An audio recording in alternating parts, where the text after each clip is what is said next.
Bonjour, je suis Caroline Berdon, infirmière en pratique avancée, docteur en épidémiologie à l'IHU Health Edge du pôle de gériatrie du CHU de Toulouse.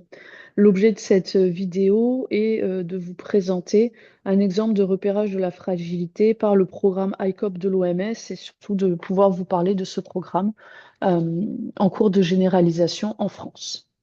Alors, pour reprendre quelques éléments connus, hein, très schématiquement, on a trois catégories de personnes âgées, hein. Pour rappel, donc les personnes âgées robustes, hein, qui sont des sujets en bonne santé, autonomes, qui n'ont pas de pathologie majeure, et qui vont être l'objet de la gérontologie préventive. À l'opposé, vous avez les sujets âgés dépendants, hein. C'est donc des sujets qui ont besoin d'aide pour tous les actes de la vie quotidienne. Quand on reprend des échelles qu'on connaît, on va être sur un ADL de 4 inférieur à 5, un GIR de 1 à 4, par exemple. Ces personnes-là ont des pathologies sévères, évolutives ou compliquées, des handicaps, vont avoir besoin d'aide pour tout et sont souvent hospitalisées ou en institution.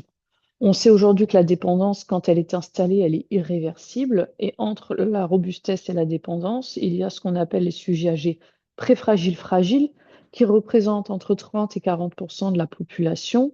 Ce sont des sujets qui restent autonomes, hein, donc avec un ADL au moins à 5 sur 6 ou un GIR 5-6 par exemple.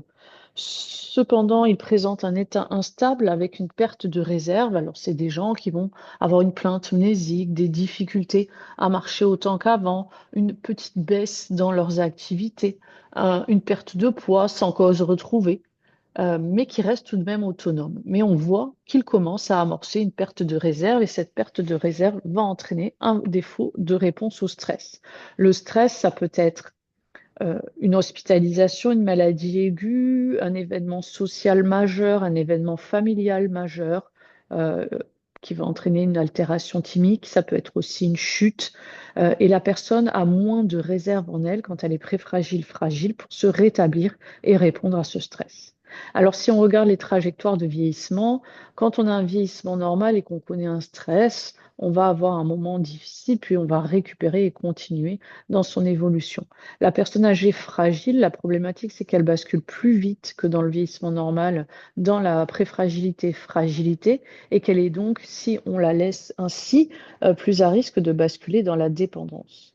Quand la personne, elle est préfragile, fragile, c'est encore réversible avec des actions dédiées. Et c'est important parce que si elle connaît un stress, elle est plus à risque de devenir dépendante. Et quand elle a basculé dans la dépendance, quand le déclin fonctionnel est tel qu'elle a basculé dans la dépendance, il n'y a plus de réversibilité. Elle ne pourra plus récupérer une trajectoire de vieillissement normale, d'où l'intérêt d'agir très tôt dans la préfragilité, fragilité.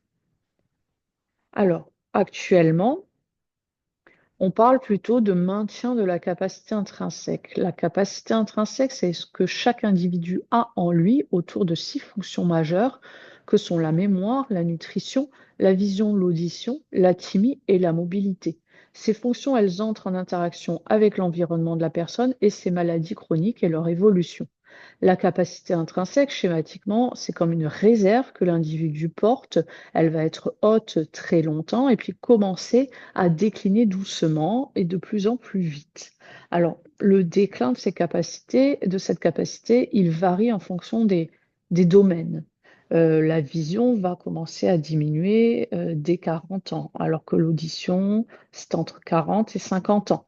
Les autres fonctions peuvent diminuer plus tard, notamment la mobilité. Reste qu'il y a comme ça une diminution de la réserve, de la capacité intrinsèque qui s'amorce. Si on le regarde sous le prisme des trois catégories ou trajectoires du vieillissement, on peut dire que quand la capacité intrinsèque est à son maximum, la personne âgée est dite robuste. Quand elle commence à décliner de manière notable, on peut l'identifier comme préfragile, fragile, toujours avec cet élément de réversibilité qui fait qu'on peut lui refaire gagner de la capacité ou en tout cas la garder stable. Mais si cette capacité continue à décliner, alors la personne âgée peut basculer dans la dépendance qui va être irréversible. Ainsi, dans ces parcours, dans cette évolution de la capacité intrinsèque, s'il est important d'agir à tout âge, il est notable que la cible prioritaire de la prévention, ça reste la personne âgée fragile. Parce qu'on l'a dit, hein, cette fragilité, elle est réversible, donc on peut encore gagner des choses, on peut encore euh, agir efficacement. Il y a des interventions qui sont efficaces, très documentées dans la littérature. Et enfin, il y a des outils de repérage validés. Alors, vous connaissez peut-être notamment le score de Linda Fried. Il y en a plein d'autres, hein.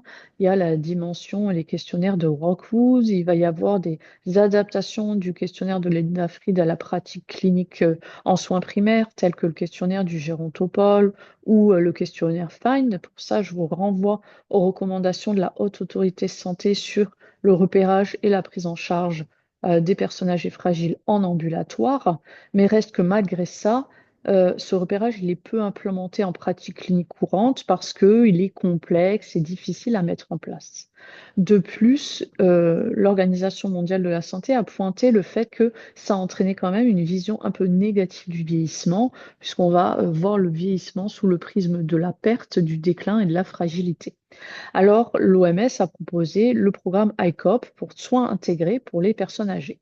Ce programme, il se propose de surveiller en continu la capacité intrinsèque très tôt, dès 60 ans, quand la personne âgée est encore robuste, en amont de la fragilité. C'est un outil qui se veut simple et accessible, avec une vision positive du vieillissement par le maintien de la capacité intrinsèque. Pourquoi l'OMS a proposé ce programme? Tout simplement parce qu'on le sait tous, la population mondiale est en train de vieillir de manière très importante. Et quand on a une augmentation si importante du nombre de sujets âgés, on a forcément une augmentation du risque de voir de plus en plus de personnes âgées dépendantes. Cette dépendance, elle a un coût d'abord pour l'individu en termes de qualité de vie, de santé, mais aussi un coût économique pour lui comme pour ses aidants, mais également pour les systèmes de santé et nos sociétés qui ne sont actuellement pas adaptés à la prise en charge d'un tel nombre de sujets âgés dépendants.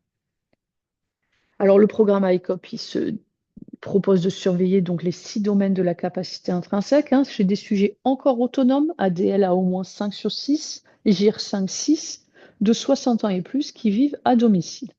Le programme, il doit être porté par l'ensemble des acteurs qui interviennent dans le parcours de la personne âgée, qu'il s'agisse des acteurs sociaux, des associations, des clubs seniors et bien sûr des professionnels de santé.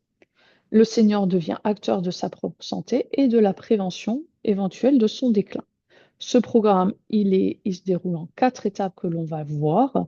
Le déploiement est en cours en France depuis 2019, d'abord en Occitanie, puis à l'ensemble de la France, notamment parce qu'il est rentré dans la loi pour le bien vieillir d'avril 2024, et il est en cours de généralisation depuis juillet 2025, avec un objectif d'inscription dans le programme de plus de 2 millions de personnes d'ici 2027.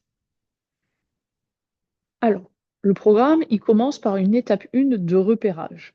Cette étape 1, elle se veut rapide, en moins de 8-10 minutes. Elle se veut accessible par des outils digitaux. Alors, il y en a plusieurs en France que vous pouvez tous trouver sur les plateformes de téléchargement habituelles des applications, mais également dans mon espace santé.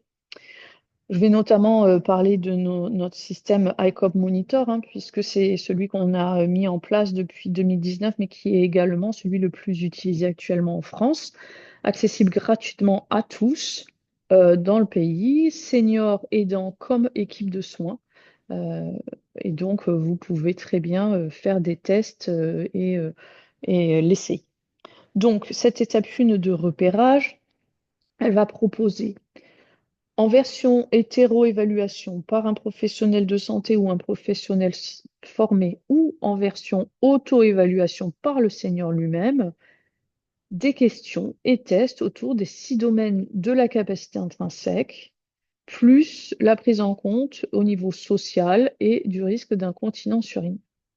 Pour les 6 domaines de la capacité intrinsèque, il s'agit pour la nutrition de recueillir le poids de la personne, l'éventualité d'une perte de poids récente et d'une perte d'appétit. C'est des questions binaires, oui, non, très rapides à remplir. Pour la vision, on demande à la personne si elle a déjà des problèmes de vision malgré ses lunettes, une pathologie oculaire ou un traitement antihypertenseur ou antidiabétique. Pour l'audition, on va réaliser un test de chuchotement et recueillir la plainte de la perte de l'audition par la personne ou son entourage. Pour la mémoire, on recueille la plainte mnésique, mais également l'orientation temporelle, et on va réaliser le test des 3 mots, comme dans le MMSE. Pour la thymie, on recueille la sensation d'être triste ou déprimé et la perte d'intérêt ou de plaisir à faire les choses. Ces 2 questions sont les premières d'un test validé plus large qui est le PHQ-9. Enfin, pour la mobilité, on réalise le test du 5 levées de chaise. C'est un test de rapidité chronométrée qui fait partie du SPPB de Guralnick. Donc, on fait s'asseoir là une personne sur une chaise sans roulette, sans accoudoir, poussée contre un mur. La personne est assise, dos décollé du dossier, les bras posés sur le torse, et on va lui demander de réaliser 5 levées de chaise le plus rapidement possible. La limite étant à 14 secondes pour les moins de 80 ans et 16 secondes pour les plus de 80 ans. En fait, quand la personne ou le professionnel remplissent les informations dans l'application, bien sûr, celle-ci a des algorithmes qui analysent automatiquement les résultats et annoncent s'il y a une anomalie ou pas. Ces résultats, ils ne sont pas du tout gardés dans l'application pour des raisons de sécurité. Ils basculent aussitôt dans la base de données ICOP Monitor, qui est une base accessible qu'aux professionnels de santé, sécurisée pour les données en santé. Et l'idée, après ce test de repérage de l'étape 1, c'est soit le test était normal et la personne va continuer à surveiller sa capacité intrinsèque tous les 6 mois en réalisant cette étape 1 de repérage. Tant qu'il n'y a pas d'anomalie, on l'invite à poursuivre. Si à un moment donné une anomalie survient, on va dire que le test est altéré. Les résultats vont être analysés parce que bien sûr, vous l'avez vu au niveau des questions, il y a une très forte sensibilité de ce test. Donc ça demande une analyse des résultats derrière par un professionnel de santé qui va évaluer l'impact clinique de ces résultats anormaux et proposer la suite du parcours. Alors, la suite du parcours, c'est quoi? C'est en fonction des domaines altérés, proposer aux participants une évaluation approfondie de cette altération avec l'association des pathologies, des besoins sociaux et de l'environnement et bien sûr la prise en compte du projet de vie et de la motivation de la personne. Alors, on se rapproche de l'évaluation gérontologique standardisée, hein. Pour la cognition, on va réaliser un MMSE ou un MOCA. Pour la mobilité, un SPPB. Pour la vitalité, nutrition, un MNA, etc. Ces résultats, ils vont être analysés et on va pouvoir proposer, après concertation avec le médecin traitant et le senior, bien sûr, un plan de soins personnalisé qui doit être centré sur la personne en fonction de ses envies, de ses motivations, avec des interventions pluridisciplinaires. Ça va du simple conseil, recommandation, hein, des éléments standards d'activité physique, de consommation de protéines, de stimulation cognitive, des informations plus fines au niveau des aides sociales, du reste à charge zéro, par exemple, ou des dispositifs qui existent autour de la personne avec des recommandations ancrées sur le territoire où vit la personne, les ateliers qui existent autour d'elle, les professionnels qui sont disponibles autour d'elle, les moyens de locomotion possibles, etc.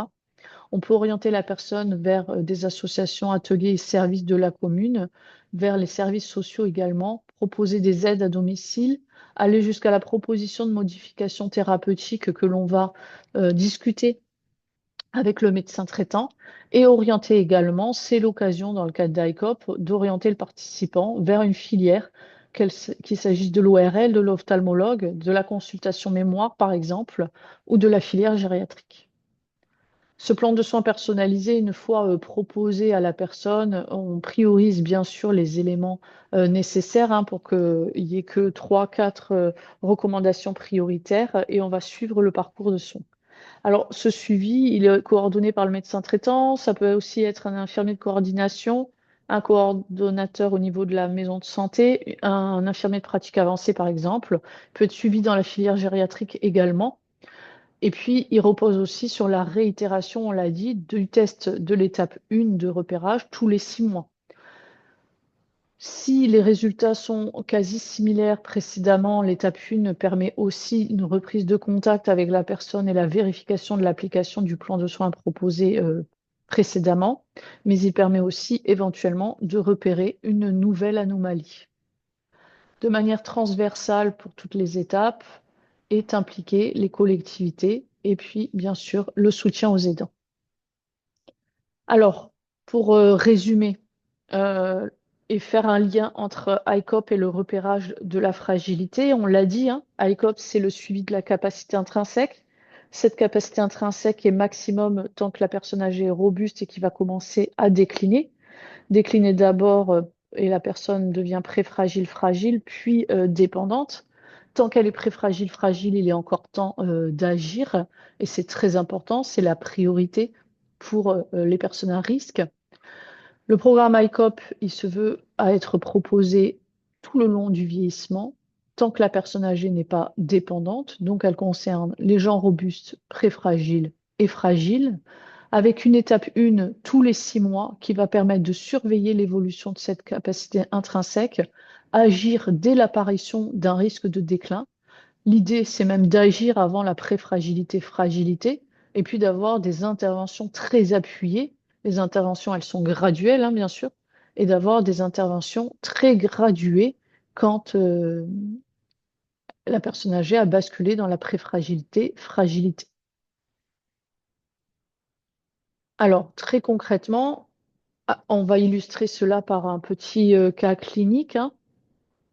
Je travaille dans une maison de santé, je travaille dans un service de consultation en ambulatoire à l'hôpital, où je travaille en service de soins et je propose le programme ICOP aux aidants, aux visiteurs, hein, des patients par exemple. Là, en l'occurrence, ce monsieur C, il va se voir proposer le programme par un professionnel de sa maison de santé pluriprofessionnelle. Cette étape 1 va montrer des anomalies au niveau de l'audition et au niveau de la thymie. Les résultats sont analysés par un professionnel de santé et c'est vrai qu'on va surtout retenir l'altération à la thymie. Alors, comme Monsieur C, par ailleurs, a quand même différentes plaintes, le professionnel de santé décide, et dans le programme ICOP propose cette autonomie, hein, c'est-à-dire de permettre au professionnel de santé de décider par lui-même l'étape 2 et 3 qu'il va proposer. Et en l'occurrence, comme Monsieur C, au-delà de son étape 1, a plusieurs plaintes, il va bien sûr évaluer le domaine psychologique, mais également les autres domaines. Alors, à l'évaluation d'étape 2, il s'avère que ce monsieur est préfragile, présente un critère sur 5 au score de Fried, hein, la faible force de poignée de main. Il correspond bien aux critères d'ICOP puisqu'il est autonome avec un ADL à 6 sur 6. Et on va retrouver deux domaines majeurs touchés. Alors bien sûr, la psychologie qui est le domaine le plus important qu'on avait déjà identifié à l'étape 1 du programme ICOP. Et puis deux domaines à risque que sont la nutrition et la mobilité. Alors si on regarde le détail des résultats, hein, les professionnels de santé, même des soins primaires, sont formés, hein, par nos équipes à réaliser cette étape 2. On peut se poser la question de la dénutrition. Il a un MNA à 25 sur 30, mais vous savez que selon les dernières recommandations de l'HAS, euh, le MNA n'est plus un outil de repérage de la dénutrition pour l'HAS, donc on va au-delà. Il a un IMC à 24, mais il a perdu 3 kilos en un an. Il n'y a pas de suivi de son poids vraiment régulier. Il n'y a pas d'absence il y a pas de suivi dentaire. En revanche, il n'a pas de sensation de perte d'appétit et pas de plainte. Alors, on n'est pas dans une dénutrition et une malnutrition avérée. Par contre, effectivement, on peut s'interroger du risque de dénutrition. Il y a une faible force de poignée de main et c'est un des critères de l'HAS, un des critères physiologiques. Il y a une perte de poids, voilà, sans être un risque majeur, c'est une vigilance qu'il faudra avoir. Au niveau psychologique, en revanche, on le sait, il y a un domaine qui est touché avec un risque de dépression modérée, hein. En étape 2, on poursuit le PHQ-9. Donc à l'étape 1, on a fait les deux premières questions et on le réalise en entier à l'étape 2, qui va montrer un score à 10 sur 27, donc selon l'échelle, c'est un risque de dépression modéré. Il y a des troubles du sommeil, possible anxiété avec des difficultés d'endormissement. Et puis des difficultés relatées dans son rôle d'aidant. Est-ce qu'il est en cours d'épuisement dans ce rôle d'aidant? Reste que, pour le coup, le domaine psychologique est réellement altéré. Pas de souci au niveau de la cognition. Il y a certes une plainte mnésique, mais un MMS à 28 sur 30. C'est une plainte qu'il faut entendre. On peut proposer une surveillance. Et si vraiment la plainte était euh, envahissante et stressante, on pourrait imaginer de l'orienter vers une consultation mémoire avec une vigilance tout de même, puisque ce monsieur a la thymie altérée. Il convient tout de même de faire une évaluation cognitive, si possible, une fois que le problème thymique est résolu ou au moins en cours d'amélioration. Au niveau mobilité, les performances physiques sont normales avec un SPPB conservé à 12 sur 12. Il reste actif, mais il rapporte qu'il a diminué ses activités et il a une faiblesse dans la force de poignée de main. Alors à nouveau, comme la nutrition, sans avoir un domaine altéré, là, on a un domaine à risque pour lequel il faut rester vigilant. Concrètement, sans doute que c'est son domaine altéré de la thymie qui impacte un peu les autres domaines, d'où l'intérêt de faire l'ensemble de l'évaluation. On a un domaine psychologique altéré, et pour la suite, c'est bien aussi d'avoir les résultats des autres domaines comme référence dans le suivi de Monsieur C ensuite. Au niveau social, c'est un aidant avec l'évolution de l'état de son épouse. Il y avait ces derniers mois leur fille qui vivait avec eux à domicile pour les aider, mais qui va bientôt s'en aller, et des vrais questionnements du monsieur autour de la prise en charge de son épouse. Au niveau sensoriel, rien d'anormal. Alors ce monsieur, on peut lui proposer une étape 3, hein, le plan de soins, les recommandations. Alors là, on a fait toute une liste, mais bien sûr, après, il faut prioriser hein, pour en garder d'abord que quelques-unes et éventuellement en appliquer d'autres ensuite. Au niveau psychologique et social, donc, qui reste le domaine majeur, on peut compléter d'abord l'interrogatoire sur le plan socio-familial, les ressources financières, les possibilités existantes, hein, qui peuvent vraiment être une problématique qui crée beaucoup d'anxiété chez les gens. On peut proposer aussi le dispositif Mon Psy pour des séances de psychologie remboursées, l'orientation vers le CAS, les associations, les dispositifs de soutien aux aidants. Faire un point sur les aides pour son épouse et la prise en charge possible afin d'anticiper le départ de leur fille, éventuellement avec son accord, contacter leur fille pour avoir une discussion familiale à ce niveau-là. Monsieur C, à ce niveau, refuse une prise en charge médicamenteuse de son possible syndrome dépressif et ne souhaite pas rencontrer un psychiatre dans l'immédiat. Donc, on fait le lien avec le médecin traitant et c'est surtout pour l'instant de l'accompagnement. Pour la nutrition, on va lui demander de surveiller son poids hein, parce qu'il y a déjà une perte amorcée et qu'il faut s'assurer qu'elle ne continue pas. Rappeler les recommandations protéino-énergétiques, ça vaut pour tous les sujets âgés quasiment, hein. Et discuter aussi de ce qui est possible pour lui permettre de reprendre les activités qu'il affectionne. Alors, on aurait pu mettre sa recommandation quasiment pour tous les domaines, hein, parce que ça va améliorer sa chimie, mais aussi sans doute sa nutrition, sa mobilité et le reste. Donc, c'est vrai que c'est important hein, que Monsieur C, au prorata de son rôle d'aidant, puisse quand même reprendre certaines activités. En termes de mobilité, j'ai remis la même recommandation. Il a une mobilité conservée, mais il faut s'assurer qu'il continue à faire des activités physiques régulières, qu'il maintient sa capacité musculaire et donc notamment ses activités qu'il affectait. Au niveau cognitif, il n'y a pas d'anomalie, mais une plainte. C'est une plainte qui est vraiment à prendre en compte, une plainte qui peut vraiment être diminuée quand on rassure la personne, qu'on l'encourage aux activités stimulantes, aux nouveaux apprentissages. Et puis, bien sûr, pour Monsieur C, ça va passer par la prise en charge de la team. Enfin, on en profite pour faire les recommandations d'usage, de reprise du suivi médical, ici chez le dentiste, l'ophtalmologue et l'ORL. Voilà en résumé comment on peut faire le lien entre ICOP et la fragilité. Pour aller plus loin, si vous le souhaitez, il existe le site icop.fr. Nous avons aussi un site de formation créé à la demande du ministère, qui est le site icop-formation.fr. Vous allez avoir à disponibilité mon PowerPoint et je mettrai ces liens à la fin pour tous. Bien sûr, il existe le manuel ICOP de l'OMS sur le site de l'OMS. Je vous remercie.